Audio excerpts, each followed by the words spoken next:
کہ یہ حالات جو آج ظالم بنا رہے ہیں، ایک بات دیکھ رہے ظلم کی ایسی ایسی نئی نئی صورتیں یہ لا رہے ہیں کہ انہیں ہر چیز سے اب تکلیف ہونے لگ گئی، اذان سے، نماز سے، ٹوپی سے، داڑھی سے، برقعے سے، قرآن سے، اسلام سے، میرے نبی کے نام سے۔ السلام علیکم دوستو، بزرگوں، بھائیوں اور بہنوں، امید کرتا ہوں انشاءاللہ آپ سب خیریت سے ہوں گے۔ اللہ آپ سب کو ہمیشہ سلامت رکھے۔ آپ کا پیارا بھائی محمد عفران آج پھر ایک نئی ویڈیو کے ساتھ حاضر آیا ہے۔ اس ویڈیو کا ٹاپک ہے حضرت یونس علیہ السلام کو مچھلی کے پیٹ میں 40 دن کیوں رہنا پڑا۔ آئیے سنتے ہیں مفتی سلمان اظہری صاحب کی زبانی، اور اس ویڈیو کو دیکھ کر کچھ اس پر عمل بھی کرنے کی کوشش کریں گے انشاءاللہ۔ تو بنا دیر کیے ہوئے آئیے اس ویڈیو کو دیکھتے ہیں دوستو۔ اللہ تبارک و تعالیٰ نے آپ کو خلعت نبوت عطا فرمایا، اور نینوا ایک شہر ہوا کرتا تھا عراق میں، اس شہر کے لوگ آپ کی امت تھے۔ حضرت یونس علیہ الصلوۃ والتسلیم اپنی قوم میں تبلیغ فرماتے رہے، لیکن پوری قوم جو ہے بت پرستی کی شکار تھی، اور آپ کی تبلیغ سے کوئی ایک بھی مسلمان ہونے کو تیار نہیں۔ یونس علیہ السلام مسلسل انہیں سمجھاتے رہے، اللہ تعالیٰ کی طرف بلاتے رہے۔ پھر ایک وقت ایسا آیا کہ حضرت یونس علیہ السلام نے اللہ رب العزت کی بارگاہ میں عرض کیا کہ مولا، یہ میری قوم سنتی نہیں ہے، یہ راہ ہدایت پر آنا ہی نہیں چاہتی۔ میں انہیں کتنے دنوں سے تبلیغ کر رہا ہوں اور تیرے راہ کی طرف بلاتا ہوں، مگر ان میں سے کوئی نہیں آتا۔ اللہ عز و جل نے فرمایا، یونس بس ٹھیک ہے، اپنی قوم کو بشارت سنا دو عذاب کی، کہ بس 3 دن کے بعد خوفناک عذاب آئے گا اور اس میں وہ سب ہلاک و برباد ہو جائیں گے۔ حضرت یونس علیہ السلام اپنی قوم میں آئے اور اپنی قوم سے آخری مرتبہ کہا کہ دیکھو، اللہ عز و جل کی طرف سے مجھے یہ وحی آئی کہ اب اللہ تعالیٰ اس بستی پر عذاب نازل فرمائے گا، اور ایسا عذاب کہ تمہاری ساری نشانیاں ختم ہو جائیں گی۔ تو قوم میں بہت سارے لوگوں نے مذاق اڑایا کہ یہ ایسے ہی ڈرا رہے ہیں، بات کچھ ہے نہیں۔ لیکن ان میں سے جو عقل والے لوگ تھے، بوڑھے لوگ تھے، انہوں نے کہا، ہم نے آج تک یونس کو کبھی جھوٹ کہتے ہوئے نہیں سنا علیہ الصلوۃ والتسلیم۔ حضرت یونس علیہ السلام یا کوئی بھی نبی ہو، اعلان نبوت سے پہلے یا بعد میں کبھی انبیاء سے کوئی گناہ سرزد نہیں ہوتا۔ تو سارے لوگوں نے کہا، ہم نے آج تک انہیں کبھی جھوٹ بولتے ہوئے نہیں سنا یا مذاق کرتے ہوئے بھی نہیں دیکھا، تو بھلا کیوں ہمارے ساتھ ایسی بات کہیں گے۔ سوچو بچار میں تھے، پھر فیصلہ یہ کیا قوم نے کہ دیکھتے ہیں، 3 دن کا انہوں نے ٹائم دیا، اگر وہ 3 دن تک ہماری بستی میں ہی رہتے ہیں تو اس کا مطلب ہے یہ انہوں نے ایسی ڈرانے کے لیے کہا، اور اگر وہ نہیں رہتے ہیں بستی میں تو اس کا مطلب ہے کہ عذاب آئے گا۔ اور ہوا ایسی ہی۔ حضرت یونس علیہ السلام نے اپنی قوم کو ڈیٹ بتا دی، دن بتا دیا کہ اس دن تک عذاب آئے گا۔ اس سے پہلے حضرت یونس علیہ السلام بستی چھوڑ کر چلے گئے۔ اس بستی میں آپ نے قیام نہیں فرمایا۔ جس بستی میں عذاب آنے والا ہو، اللہ کے نبی نہیں رہتے۔ ہاں، جن بستیوں میں عذاب آیا ہے وہ نبیوں کے جانے کے بعد آیا ہے، نبی کے ہوتے ہوئے کسی قوم پر عذاب کبھی نہیں۔ ہاں، کہ نبیوں کو بھی اس عذاب میں آنا ہوا ہو، نہیں، ایسا نہیں ہے۔ حضرت یونس علیہ السلام پہاڑیوں میں چلے گئے۔ اب بستی کے لوگوں نے دیکھا 1 دن باقی تھا جو میعاد کا تھا، جو بتایا ہوا تھا۔ تو لوگوں نے صبح اٹھ کر کے دیکھا تو آسمان پر گھنے بادل چھائے ہوئے ہیں، ڈر کا ماحول ہے، اور پوری بستی میں ایک عجیب سی کیفیت طاری ہے، یعنی سناٹا طاری ہے اور ہو کا عالم ہے۔ آسمان پر گھنگور گھٹائیں چھائی ہیں اور ڈراؤنی شکل کی بدلیاں۔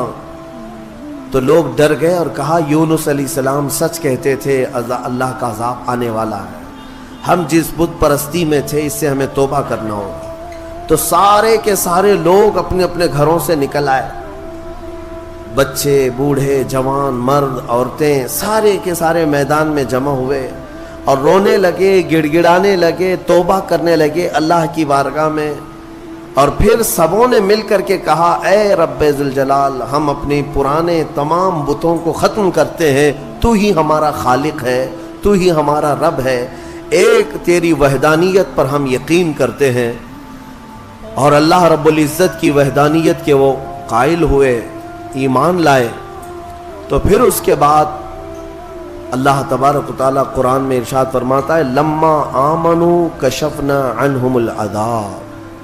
جب وہ لوگ ایمان لے آئے تو اللہ تعالیٰ نے اپنا عذاب ان سے ہٹا لیا. جو عذاب آ چکا تھا وہ ٹل گیا. بہت کم ایسا تاریخ میں ملا ہے کہ عذاب آیا ہو اور ہونے سے پہلے پھر چلا گیا ہو. لیکن جب بھی عذاب ٹلا ہے تو وہ توبہ کی برکت سے ٹلا. جب قوم توبہ کرتی ہے اللہ عذاب اٹھا لیتا ہے، عذاب کو دور کیا. آج ہم نے تلاوت کیا اس میں پارے میں. اب وہ بستی والے سارے کے سارے مومن ہو گئے، ایمان لائے. اور اس کے بعد یونس علیہ السلام تو تھے ہی نہیں بستی میں. انہوں نے دیکھا، رات کو وہ محسوس کر رہے تھے کہ عذاب آنے والا ہے، آنے والا ہے. دور بیٹھ کر کے آپ دیکھ رہے تھے. لیکن پھر دن گزرتے ہی عذاب ٹل گیا، آسمان صاف ہو گیا. تو حضرت یونس علیہ السلام کے دل میں یہ خیال گزرا کہ اب واپس اگر میں بستی میں جاؤں تو کہیں لوگ مجھے جھوٹا نہ کہیں. میں نے اللہ کے عذاب سے انہیں ڈرایا تھا اور دن بھی بتایا تھا، عذاب نہیں آیا تو کہیں لوگ مجھے جھوٹا نہ کہیں. اس لیے یونس علیہ السلام اپنی بستی میں جانے کی بجائے ایک لمبے سفر پر چل پڑے، اپنی قوم کی طرف نہیں آئے. انہوں نے کشتی میں سواری کی اور نکل پڑے. ان کا ارادہ تھا بہت دور دراز علاقے میں چلا جاؤں گا. اب یہاں پر میں آپ سے بتانا چاہتا ہوں، یونس علیہ السلام نے انتظار نہیں کیا اللہ رب العزت کی وحی کا کہ اللہ کا حکم کیا آتا ہے.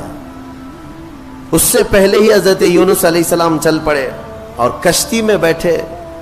کشتی جب بیچ میں دریا میں پہنچی تو رک گئی، چلتی نہیں تھی. یا تو ہچکولے کھاتی یا تو ڈوبنے کے آثار نظر آتے.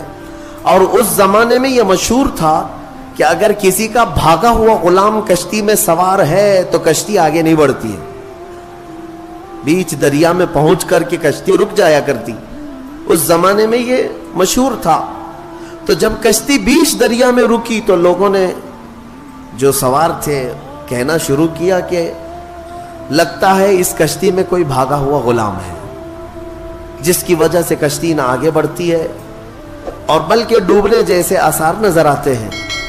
حضرت یونس علیہ السلام نے ان سب کے سامنے کہا ہاں میں وہ غلام ہوں جو اپنے رب سے بھاگ کر آیا، میں ہی ہوں، انتظار کیے بغیر آ گیا ہوں. لیکن آپ کی شرافت دیکھ کر کے لوگوں نے آپ کے ساتھ اچھا معاملہ کیا.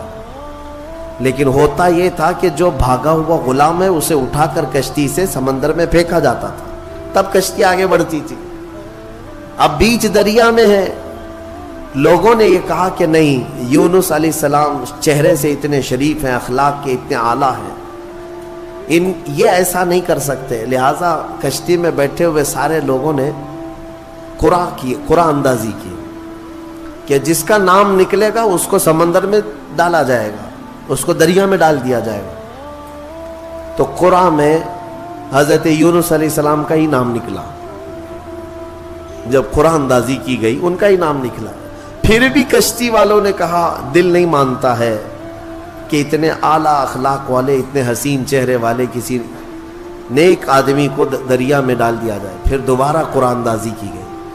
دوسری بار جب قرآن اندازی کی گئی تو پھر یونس علیہ السلام کا نام آیا.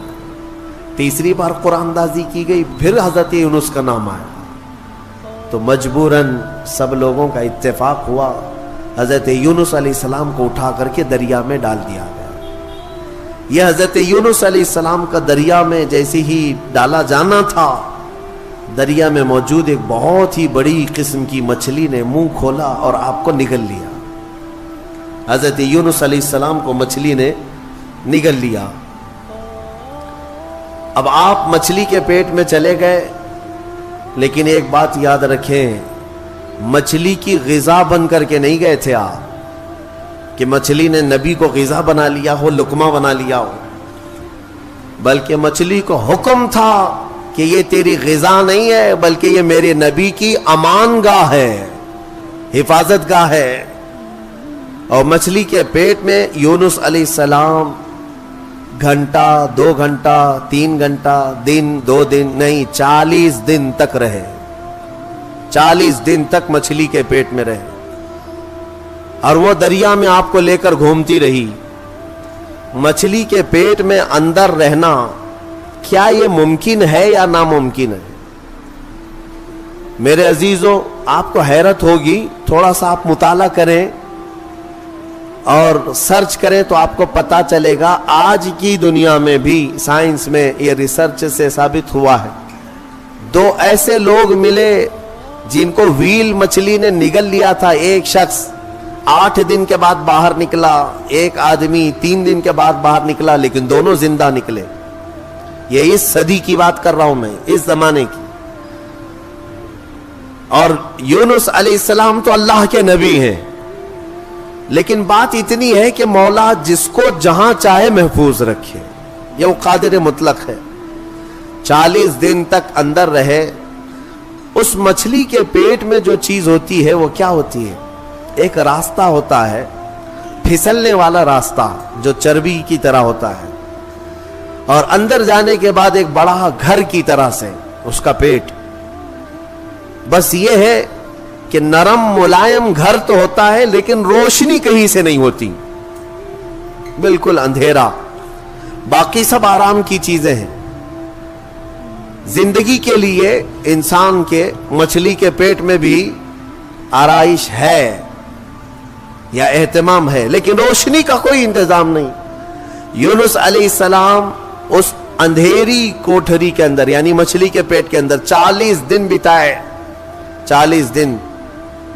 لیکن آپ کو میں بتاتا ہوں کہ یونس علیہ الصلوۃ والتسلیم مچھلی کے پیٹ میں جانے کے بعد مسلسل رب ذوالجلال کی بارگاہ میں دعا کرتے رہے کہ مولا تو مجھے معاف فرما دے، میں اپنی بستی سے جلد چلا آیا تیرے حکم کا انتظار کیے بغیر، مجھے تو معاف فرما دے۔